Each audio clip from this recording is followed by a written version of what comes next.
I want to welcome everyone as well and hope that you're having a great day today. Glad that the rain did not continue until this morning, although of course we want rain, so it's a double-edged sword. You know, it's really remarkable to see this sea of people who care about these issues that we're going to talk about today. I want to invite all of you during this panel to tweet any questions that you have for us as we're going along. I believe the hashtag is it up there? It's hashtag MSMCWomen. And I'll be following that along right here and taking any questions that you might have as we are going along. So please do that. If you don't want your name to be read, you can indicate so in the tweet, but of course that takes up some of your 140 characters, so you might not want to. I'm going to start by addressing each of our panelists here today who are bringing a different element of the report to us today, just to get a sense of their takeaways from it. And then we'll freeform it after that, picking up with any follow-up questions, again, any questions that you might have on Twitter. And I have also encouraged all of them to engage with one another if they have something to say after they speak. So let's launch right in here, and let me ask each of you the question that women long to be asked, which is, who are you wearing?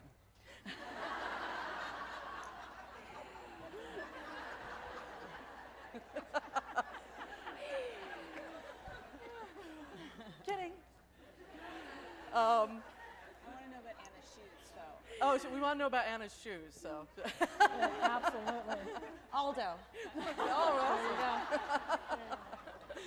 all right, well, let's start with you, Anna. Anna Guerrero is, as we've noted, the Los Angeles Mayor Eric Garcetti's chief of staff. She's worked with him since 2001, when he was first elected to the city council. We heard from the mayor just a little bit ago, including the announcement of this new partnership with Mount St. Mary's. Talk to us about what the city is doing at this point and what it's pursuing to address some of these gender equity issues that Dr. Boutros was just talking to us about. Thank you. Yes, happy to be here. Good morning, everyone. One of the reasons I work for Mayor Garcetti and have worked with him for so many years is because of his commitment to women's rights and his commitment to social and economic justice. I actually come from a community organizing background, so I spent my 20s actually pushing government to do more about social and economic justice. I did not plan to actually work for the man, and my life ended up that way, but I think I ended up working, I know I ended up working for one of the good guys. And you know, as Dr. Boutros was saying, we need to make sure that there are more women fighting for women. We also need to make sure that the men that are in elected office are fighting for women as well. And we need to support the ones that are. So one example of that, you know, Mayor Garcetti, when he was a student, fought against female genital mutilation in Africa.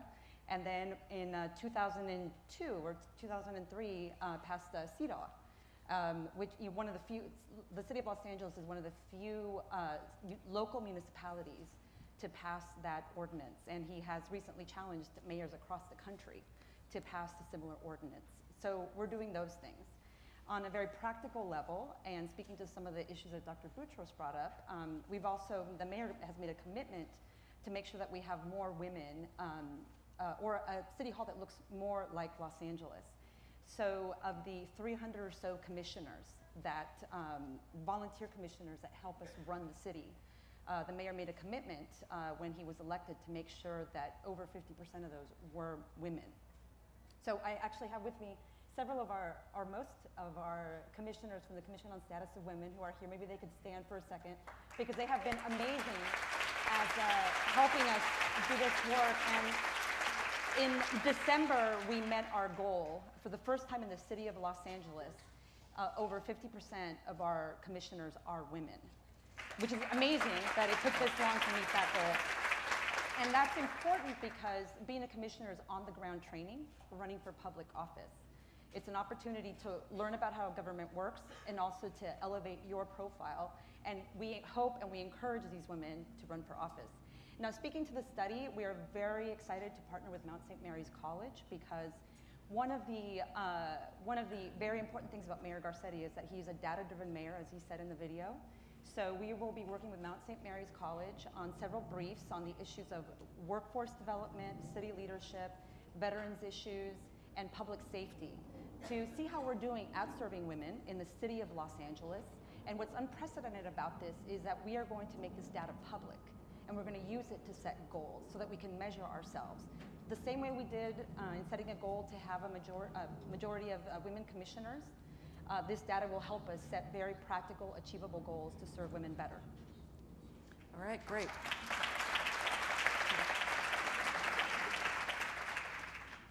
Any aspirations to run? I love helping the mayor run the city. I think I have the second best job in the city right now. How about you, Dr. Boutros? Oh, she's got the first. Okay. I'm going to be putting folks on the spot on that question. All right, let's move to Susie Baldwin, who is 2 doors down from me here, heads up the Office of Health Assessment and Epidemiology in the Los Angeles County Department of Public Health. The report, as we saw, has some good news on this subject, at least a little bit, that we have here in California, slightly longer life expectancy. That's always a good thing. But there are still some really major problems, including access to the healthcare system.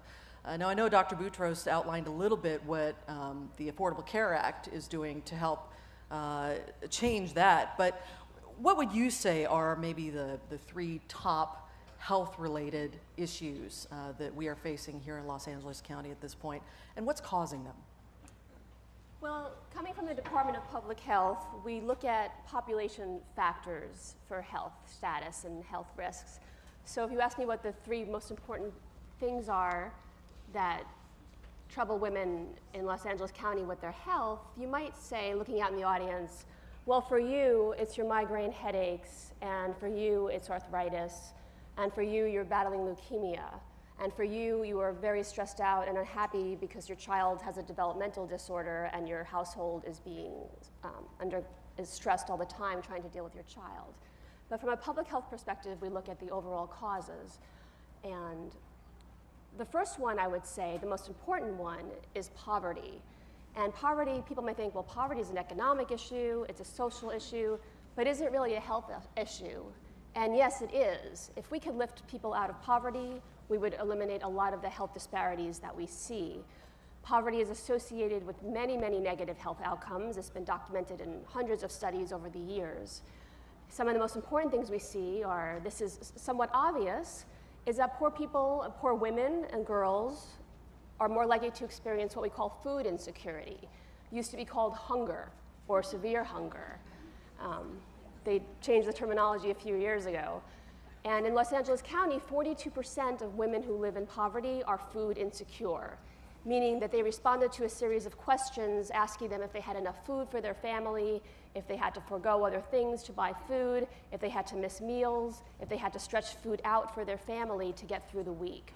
42% of poor people, people living under $22,000 a year for a family of 4.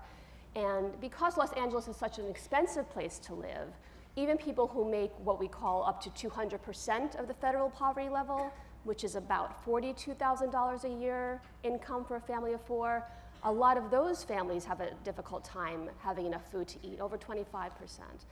Poverty is associated with people reporting fair or poor health status. It's associated with smoking more. It's associated with having higher rates of heart disease and many other things. And of course, poverty is associated with access to health care, which, despite implementation of the Affordable Care Act, is going to remain a big problem, unfortunately. One of the best parts about the Affordable Care Act is the expansion of Medi-Cal. And we are in a state, California, which has invested a tremendous amount of energy in expanding the Medi-Cal rolls, getting people who are living in poverty or somewhat above it into Medi-Cal so they have access to care. And it's wonderful. Problem is, we don't really have the primary care resources to meet the demands of all these people who are enrolling. So people are going to be calling to make an appointment and have to wait several months to get into the doctor. We also have a large population of immigrants, many of whom are undocumented. We have legal immigrants who are not eligible for these services. So many people are going to remain uncovered under the current system. Thirdly, we have many people enrolling and getting private health insurance through what's called Covered California, the health insurance exchange. And the plans that are being offered are not equitable. You buy a plan depending on how much you want to pay, if it's bronze, silver, gold, or platinum, meaning that healthcare in our country, in our county, in our city continues to be determined by how much you make. How poor you are, how rich you are, determines how much care you get and the quality of care you get and the timeliness of care you get. And that is a fundamental inequity that's going to keep thousands and millions of women in a bad situation. I don't know how much time I have left, but. Yeah, no, there is one follow-up question from Twitter, and I'll lob this at you right now. What is being done at this point to assist those women who are in poverty? Are there programs that are helping them, or is there a dearth of that right now? There are programs to help, from a health perspective, to help low-income women. We've had, for many years in California, one of the best programs for family planning coverage in the country is called FPACT, Family Pact, which provides reproductive health services to low-income women and men for no cost or very low cost. We have Every Woman Counts, which provides free breast cancer screening with mammograms and cervical cancer screenings with pap smears to women who qualify, and they don't have to prove anything with their documentation. They just have to prove that you're low income. And we have other programs. There's one LA County. It's called Mama's Streets or something like that. That's helping low-income women with their pregnancies and prenatal care and childbirth.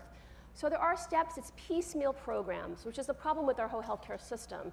We have a piecemeal approach to serving people, and again, it's not an equitable system. It is really, you get a different class of care, different access depending on your income. And a lot of the money that could be going to care is going to the private insurance companies who are not providing anything for our population. Okay, thank you. Vicki Brown, let's talk to you for a second.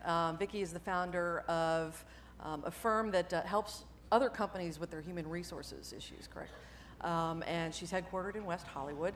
She is also the board president of the Los Angeles chapter of the National Association of Women Business Owners. Yeah. What types of businesses are women running here in Los Angeles, and what kinds are they trying to start up here? It's interesting. Good morning, everyone. It's interesting that women compose such a huge percentage of the new small business owners in the state and certainly in the county. However, when you start looking at revenue level, women are far behind men-owned businesses that start up. And I think that there are a number of reasons for that.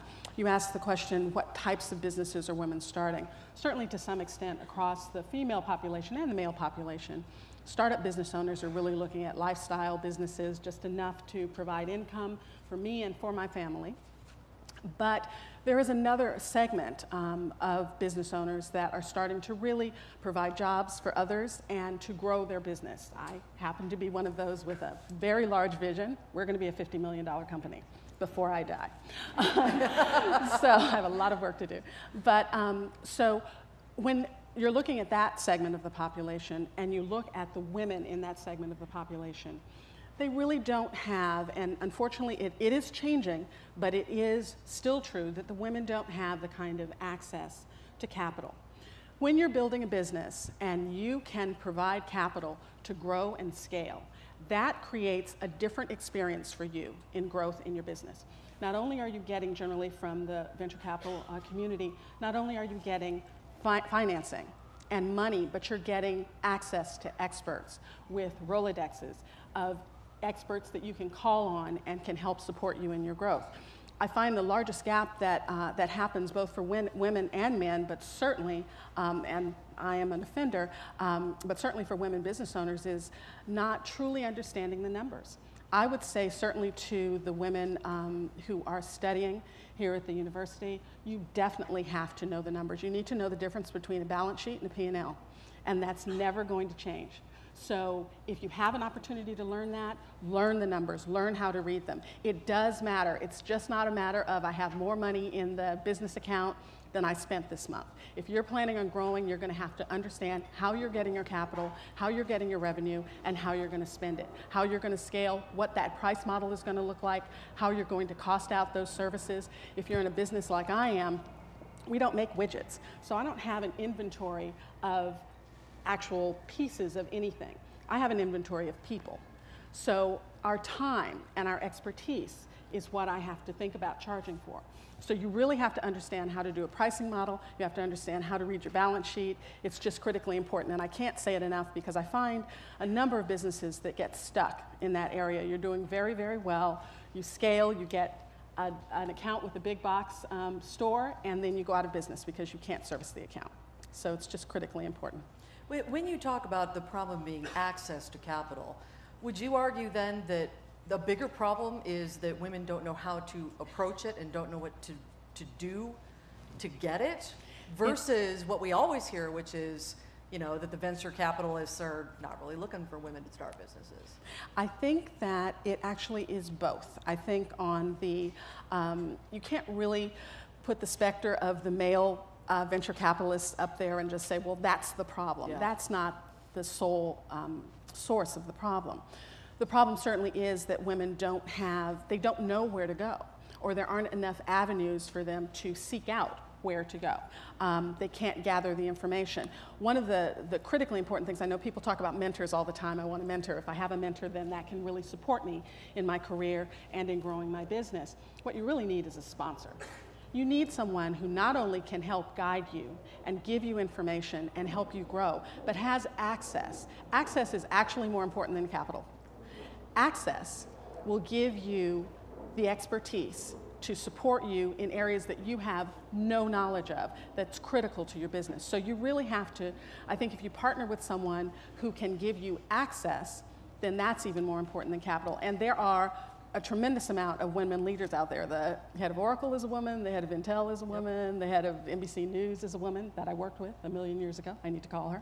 And so, you know, there are there are all the names that you hear, the Sheryl Sandbergs and the Marissa Myers, but there are a myriad of women out there who you can really look toward as a leadership model and a goal. And if you can reach out and touch them and get to know them and create a relationship with them, all the better. Technology, I always say my business wouldn't even exist if the internet didn't exist, because the internet allows you such ease of access and ease of information. Use it. My generation is not as adept as the generation coming behind us. So, you know, I urge you to use that, reach out to people, and have confidence. That's a critical issue. We step up to the plate, we find ourselves in the room. You know, I'm in a human resources company, and for all those years that I was on the corporate side, it was all about, well, HR needs to be in the room where the decisions are made. HR needs to be at the table. Well, if you're in the room and you're at the table and you don't say anything, might as well be down the hall. So you have to have the self-confidence, and again, I think that's something that we're actually breeding out of the population, because I know the young women that I'm dealing with now, they're not worried. They don't have to be told to raise their hand. They're like, of course I'm raising my hand. Right. Why would I not raise my hand? You know? Right. So, you know, step up and shine. You have a lot of knowledge. You have a perspective that is specific to women. Use it. Use it. Okay, so step up and lean in.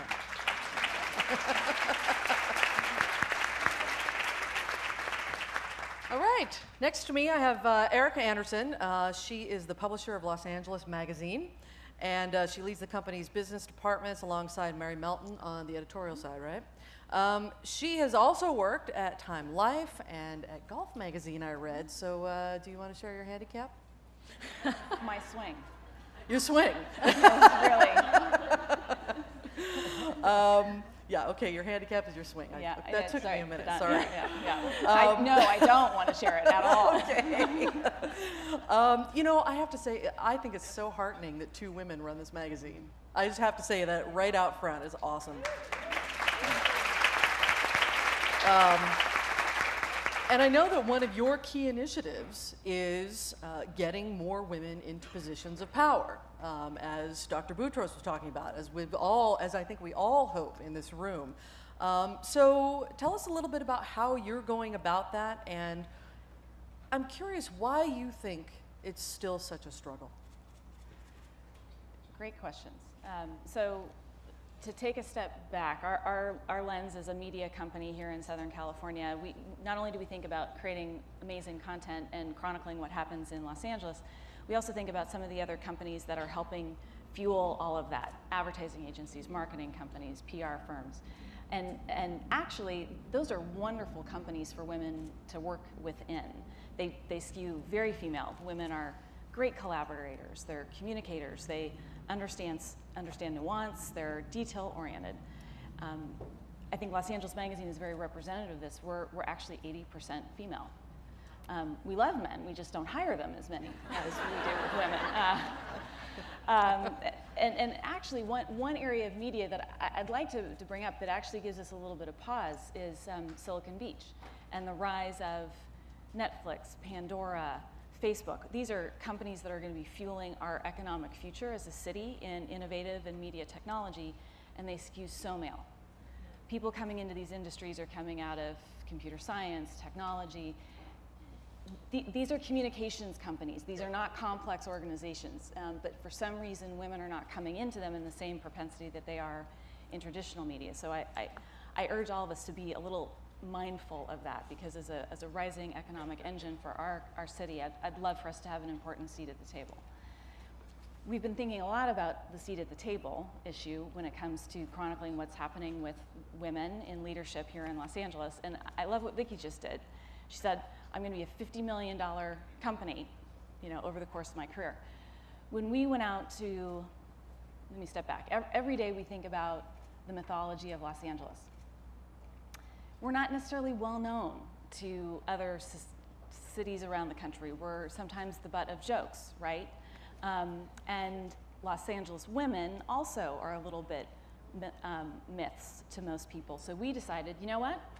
We need to shine a spotlight on really who is the LA woman, because all the LA women I know are smart and ambitious and doing really important things. And when we went to try to find them, it was very, very hard. And it wasn't hard because there are not a lot of amazing women doing important things. They're just really quiet. So they're not doing what Vicki just did. And what we found is we had to talk to lots of women and say, who do you know? Women would brag on other women, but they weren't going to say, look at me. And that's a very interesting trend, because we now sort of see there are men out there who will say, look at me, sort of regardless of ability. And they're very talented. Sort of. Right? But culturally, women are incredibly talented, and they say nothing. And they wait for someone to acknowledge them and to raise them up. I've never done that. Right? Well, thank goodness you're not, No, we talked about this earlier. Yes. And so we decided, okay, we reach 1 million people every month. We're going to raise them up. And we hope that everyone in this room raises them up. And talking about mentorship is so important. And not only is it important if you're in a position of power to reach out and pull someone up behind you, but if you're really young, and I know there are a lot of students in the room today, people kind of make their own mentors. The people who I see who've had great mentoring relationships over the course of their lives, it has more to do with who they are rather than the adults that they ran into.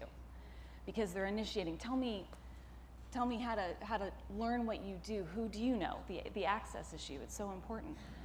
And that's truly a skill any of us, regardless of age, can learn how to aggregate around us. So we really want to put forward women in front of other women through all the various channels that we have. And actually, I would encourage you to do that. We're actually, we have one People's Choice Award every year, and we're accepting nominations right now. So I urge you to come to our website and nominate an amazing woman that you know, because incredibly talented people are put forward. Ana Guerrero was an honoree last year. All right, thank you, Erica. I want to get back actually to Ana, and I'm going to ask you a question that did just come in on Twitter from Ms. Glendale. I think it ties in a little bit to what you were talking about, where civic engagement is really the path to not only the middle class, but also to potential, more equality for women in this city. And the question was, do women think too small? I think maybe the answer feels obvious, that yes, we do, but I wonder if you have a take on why that still is in 2014 and what to do about that. Well, one of the most important things I learned as a community organizer is that what people really need is to find their own personal power, and I think it's sort of what we're all saying here. And what the amazing power of community organizing is it does create a space for a woman, a man, a young person to understand how to negotiate with power or with a decision maker.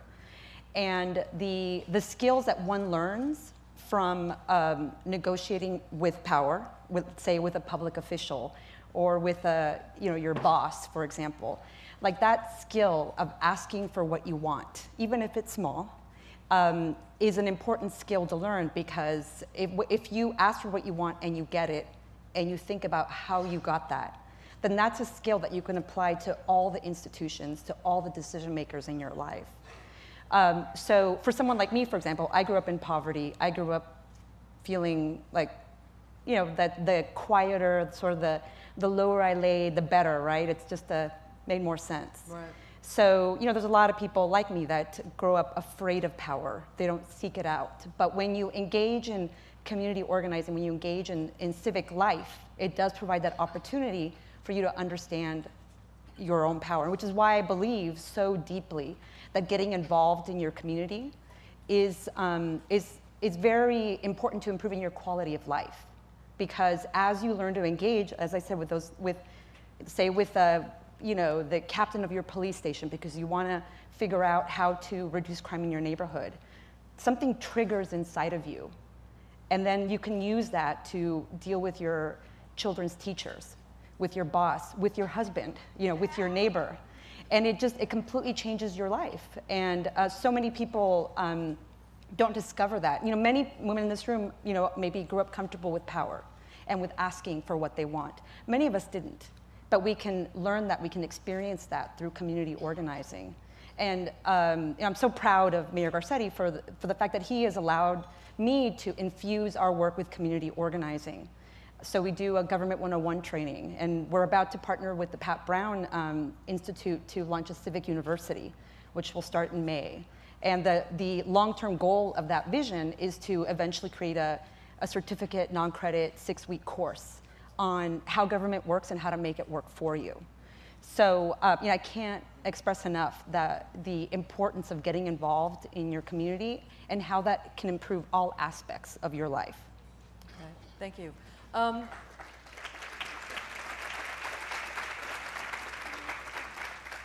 Susie, I wanted to touch on something that we didn't get to earlier, but I think it's an issue that is very close to many women in this community.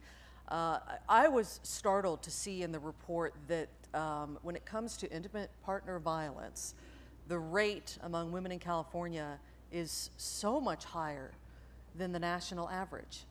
Do you have any notions of why that is, and what are some of the measures that we're seeing in LA County to deal with that? Well, measuring violence in general and intimate partner violence specifically is very difficult. It's difficult to quantify because you rely on people reporting it. Right. And there is so much stigma around this issue still, despite decades of bringing it out in the open and encouraging women to stand up for themselves. It's still such a painful and terrible situation that people tend to keep it for themselves. But it is coming out of the shadows, and I don't know the details of the survey that we're drawing from for this data showing that we have higher, was it in California or LA County that we saw? LA County, yeah, right? California. Oh, California, okay. California, higher rates. I'd like to think it's that women in California are more empowered. We tend to be a more liberal state where people talk about difficult issues. So maybe women feel more comfortable sharing their experience and getting it out there. I don't think it's because the men in our state are more violent than the men in any other states. Intimate partner violence can be male on female, female on male, or man on man, woman on woman, but the large majority of it is male on female violence. The underlying factors for this need to be addressed very early on through civic engagement of our young men and boys, through education, through changes in the media. Our media plays a big role in shaping the norms of our culture, and what's normal is sex and violence, and they're often intertwined. And the way young boys view women and girls through their video games, through TV shows, often adds to the way they perceive girls and women in real life, not to mention the widespread use of pornography with the internet. So I think dealing with interpersonal violence is a challenging one. It has to be dealt with at the local level as well as by our policymakers. And it comes to starting with the young kids and moving up to the boys and women. Vicki, let me ask you something that just came in on Twitter from Darla Marin.